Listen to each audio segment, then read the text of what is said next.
제가 저희 할머니께 고스란히 겪었던 부분이에요, 실은. 올 1월에 돌아가셨고요.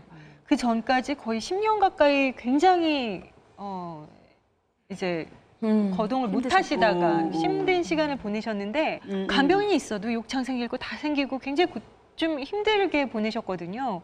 그럼에도 불구하고 어른들께서는 내가 요양병원 간다라는 것 자체에 대한 두려움이 굉장히 크시더라고요. 그 제일 마음이 힘들었던 게 막 정신 못 차리시다 딱 깨시면 항상 집인데 병원이니? 병원이니? 저기 나서 너무 싫으셨구나. 그러니까 그런 어르신들이 계시더라고요. 그러니까 저희의 그 좀 더 전문적인 곳에서 의료 치료를 좀 받고 더 좀 요양 잘 하시길 바라는 마음과 그 당사자이신 분들의 마음이 다르다는 게 참 안타까운 현실이에요. 그러면 집에 계시다가 저희는 끝까지 집에 계셨어요. 금보라 씨나 많은 분들이 말씀하셨던 것처럼 지금 호스피스 병원이 아마 이런 분위기일 거예요. 정말 오늘 내일 기다리시는, 임종을 기다리시는 분들이 있는 곳은 따로 있고요.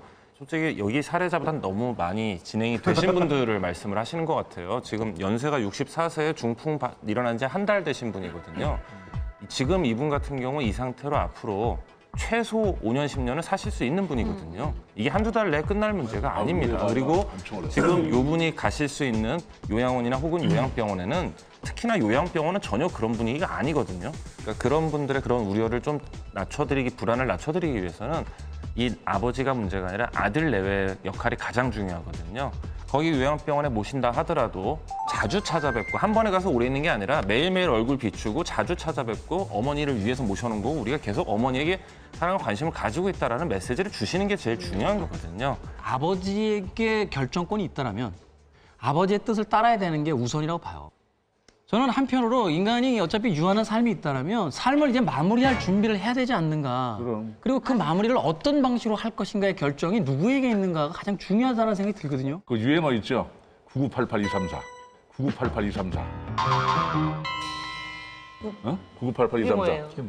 99가지 팔팔 살다가 2, 3일 아주 팩 죽어버리잖아요. 이렇게만 되면 이거 최고예요. 이거 정말 최고라고. 최고죠. 저는 사실 이 병원에 이제 검사를 안 받은 지 10년이 넘어요. 겁나요. 10년 동안 안 받으셨어요? 10년이 넘어요, 지금. 이거를 못 가는 이유가 만약에 내가 가서 뭐가 있다가 하면 나도 병원 들락가려 해야 되지. 그래도 가셔야죠. 모르고 있다가 난 적어도 그래 지금. 2, 3일 만에 안 되겠지. 제가 살 만큼 많이 살았어요. 아니에요. 이제 6개월 있으면 70년 사는 건데. 아니에요. 70년 많이 살았어요. 쓰시던데. 그렇게 생각하면 안 돼. 9988-234가 아니야. 요즘은 9988-2311이야. 9988-2311이야. 2, 3일 왔다가 다시 일어서라.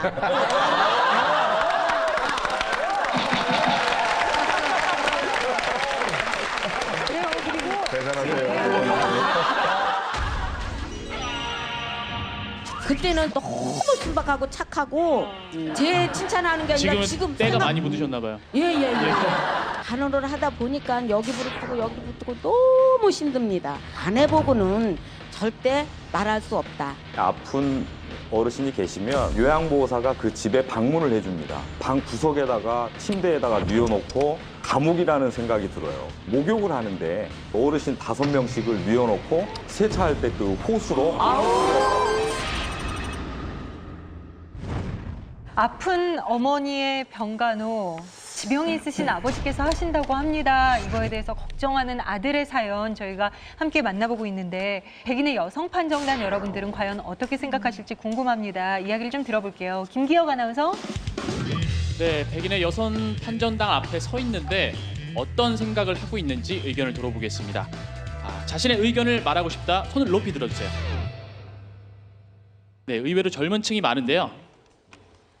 제가 생각하기에는 아버지가 하고 싶어 하시는 대로 자식들이 봐드리는 게 좋지 않을까 생각이 들어요. 내가 사랑하는 여자이기 때문에 선택을 했고 또 자식을 낳아서 오랜 세월 동안 같이 모진 풍파를 겪으면서 살았던 것 때문에 내 마누라는 죽을 때까지 내가 지켜야 되겠다라는 그런 생각이 있어서 간병을 하겠다고 선택을 하셨던 것 같거든요.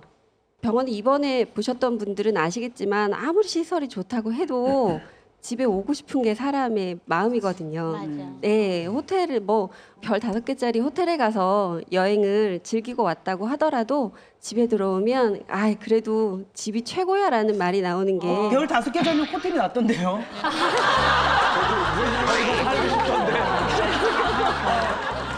일단 익숙한 환경에서 익숙한 사람과 함께 있는 게 훨씬 더 낫지 않을까 네, 그렇게 생각합니다.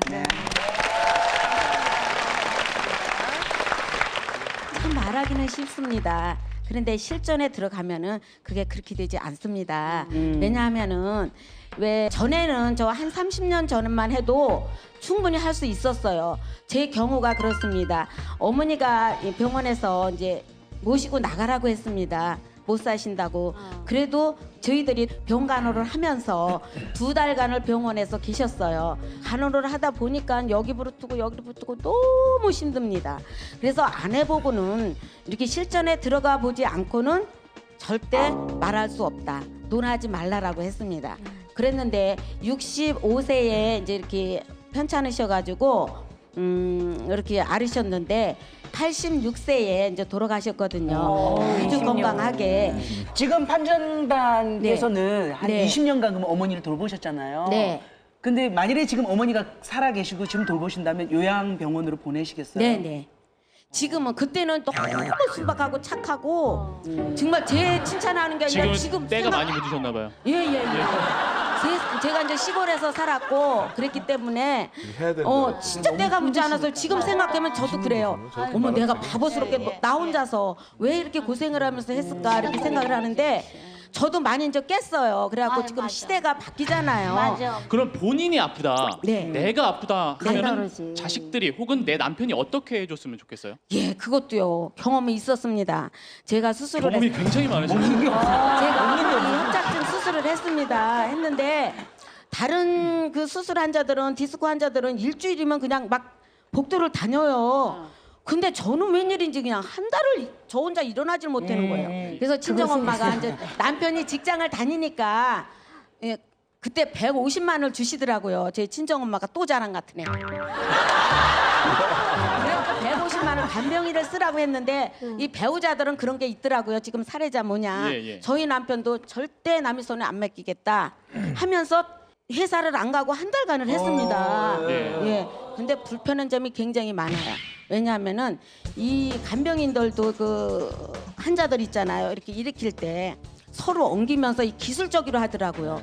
근데 저희 남편 같은 경우는 막 어떤 때 팍팍 이렇게 할 때가 있어. 그러면 제가 이렇게 그렇게 아파서 그럴 경우가 있거든요. 그래서 전문 지식을 갖고 있는 분들이 이렇게 간병을 하든지 이렇게 돌보게 되면은 훨씬 환자가 편안하게 나을 수 있다는 생각이 들어서 저는 요양 시설에 맡기는 본인은? 게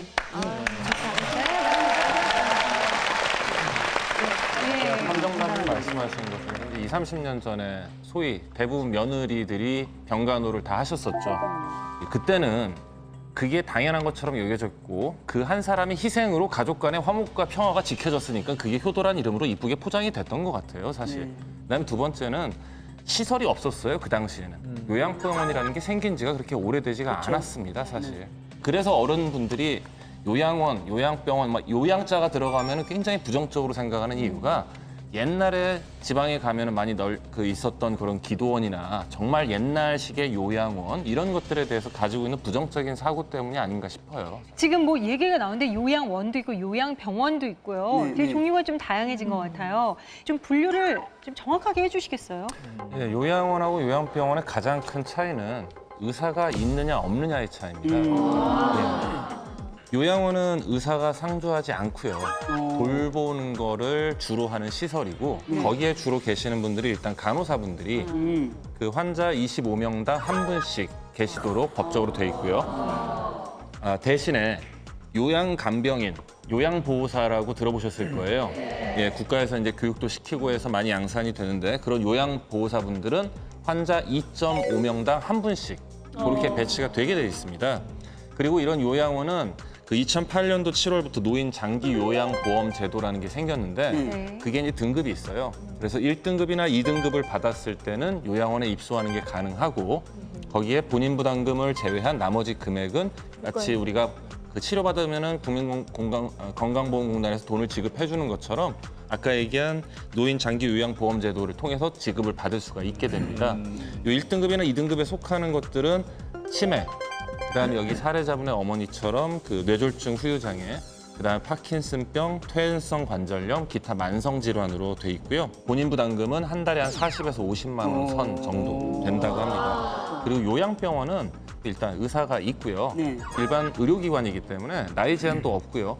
그다음에 뭐 장애 등급 이런 것도 따로 없어도 되고요. 입퇴원도 얼마든지 자유롭고요. 외출 다 되고. 일반 병원인데 그냥 노인분들이나 만성질환이 있으신 분들이 입원하는 곳이라고 생각하시면 될 것 같아요. 대신 수가, 본인이 내야 되는 본인 부담금은 한 40에서 80만 원이 들어가고요. 월. 예, 월. 문제는 요양원과 다른 게 간병인비를 보험이 안 되기 때문에 본인이 지급해야 된다는 겁니다. 네, 그래서 1인 간병인을 쓰는 경우는 굉장히 비싸고요. 보통은 그래서 한 4에서 6인 간병인을, 공동 간병인을 쓰는 경우가 많이 있어요. 그래서 병실 하나에 보통 간병인이 2분이나 1분 정도 계시는 게 이제 가장 일반적인 형태고, 간병비를 포함하면은 월 한 50에서 120만 원 정도를 내야 됩니다. 그 일부 요양원을 이렇게 보면 시설도 미비하고 또 그 행정적인 문제가 좀 심각하다는 얘기 들었거든요. 2006년도에 정부에서 이제 요양병원을 만드는 그런 그 시책을 많이 만들면서 혜택을 많이 줘서 너무 많이 늘어났어요, 사실. 요양병원이 포화 상태까지 이르렀었고요. 노인 장기 요양 보험제도 때문에 그게 이제 요양원이 그 보험제도가 시행이 되면서 또 급속히 또 확 늘어났거든요. 그러다 보니까 경쟁이 심해지면서 본인 부담금을 받지 않는, 본인 부담금을 혹은 많이 할인을 해주는 요양원이나 요양병원이 많이 나타나고 있습니다. 근데 사실 우리나라 현재 의료법상 그건 환자 유인 행위에 속하기 때문에 불법이거든요. 근데 이렇게 생각하시면 돼요. 싸고 좋은 게 없거든요. 예, 이건 명확한 겁니다. 싸고 좋은 물건 없어요. 의료 서비스도 하나의 분명히 서비스예요. 근데 본인 부담금을 깎아드리겠다, 심지어 안 받겠다, 우리는 간병비만 받겠다는 곳은 그 받지 않은 돈을 다른 곳에서 어떻게든 빼서 수익을 내겠다는 얘기거든요. 식사에 문제가 생길 가능성이 크고요. 그다음에 치료 프로그램에 문제가 생길 가능성이 클 수밖에 없어요. 그리고 요양보호사도 2.5명당 1명이라고 돼 있지만 서류상으로 등록을 해놓고 출근하는 분들은 그거에 반도 출근 안 하고 있을 가능성이 있고, 그래서 현명한 선택을 하셨으면 좋겠어요. 물론 경제적으로 많이 힘드시니까 그런 데를 찾아갈 수밖에 없는 분들도 계시겠지만 그 월 10만 원, 20만 원 아끼는 것 때문에 결국 내가 믿고 맡겼던 우리 부모님이나 나의 배우자가 자칫 치료를 받으러 갔다가 더 악화되는 상황까지 생길 수 있기 때문에 좋은 시설 그리고 좋은 치료 프로그램을 가진 곳에 그 환자를 맡기는 그런 현명한 선택을 좀 하셨으면 좋겠어요.